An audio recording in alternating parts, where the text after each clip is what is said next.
अवधूत चिंतन श्री गुरुदेव दत्त. श्री स्वामी समर्थ. जय जय स्वामी समर्थ.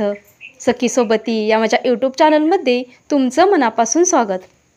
10 मे म्हणजे शुक्रवारी अक्षय तृतीया आहे आणि या दिवशी जर तुम्ही काही खास उपाय केले तर नक्कीच याचा फायदा तुम्हाला होईल. अक्षय तृतीया हा अतिशय शुभ दिवस मानला जातो, त्यामुळे या दिवशी जर तुम्ही कोणतेही उपाय केले तर नक्कीच याचे फळ तुम्हाला मिळेल.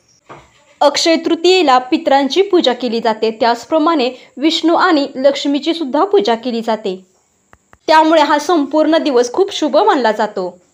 त्याचप्रमाणे अक्षय तृतीयेला गोडाधोडाचा नैवेद्य केला जातो आणि आपल्या देवघरामध्ये देवांना हा नैवेद्य दाखवला जातो. त्याचप्रमाणे पितरांची पूजा करून त्यांना नैवेद्य देखील दाखवला जातो. या अक्षय तृतीयेच्या मुहूर्तावर अनेक वेगवेगळे उपाय केले जातात. जर तुम्ही या खास दिवशी अशा एका मंत्राचा जप केला तर नक्कीच तुमच्या जीवनातील जे काही दुःख, अडचणी, ज्या काही समस्या आहेत त्या नक्कीच कमी होण्यास मदत होईल. हा मंत्र जप आपण सकाळी म्हणू शकतो किंवा संध्याकाळी म्हणू शकतो. तुम्हाला जेव्हा वेळ असेल तेव्हा तुम्ही हा मंत्र जप म्हणू शकतो. महिला असो किंवा पुरुष असो, कोणीही हा मंत्र जप करू शकतात. देवापुढे दिवा आणि अगरबत्ती किंवा धूप लावून तुम्ही हा मंत्र जप करायचा आहे. हा मंत्र जप माता लक्ष्मीचा आहे.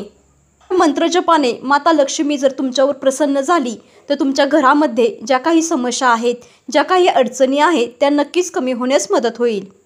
त्याचप्रमाणे घरामध्ये सुख समृद्धी येईल आणि धनामध्ये वाढसुद्धा होईल. तर हा मंत्र जप असा आहे की ओम ह्रीं श्रीं लक्ष्मी भो नमः.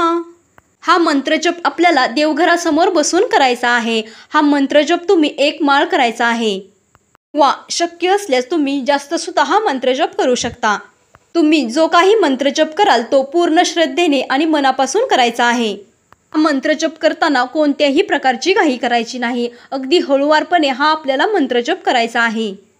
श्रद्धेने, मनोभावे आणि विश्वासाने तुम्हाला हा मंत्र जप करायचा आहे. या मंत्र जपाने तुमच्या ज्या काही इच्छा, मनोकामना आहेत त्या लक्ष्मी माता नक्कीच पूर्ण करेल. घरामध्ये सुख समृद्धी येईल. त्याचप्रमाणे घरामध्ये पैशासंबंधी ज्या काही अडचणी आहेत त्या कमी होऊन घरामध्ये बरकत येईल.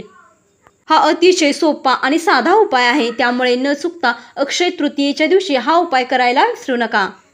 तुम्हीही स्वामी भक्त असाल आणि तुमचाही स्वामींवर विश्वास असेल तर तुम्ही या चॅनलला सबस्क्राईब करा आणि कमेंटमध्ये श्री स्वामी समर्थ लिहायला विसरू नका.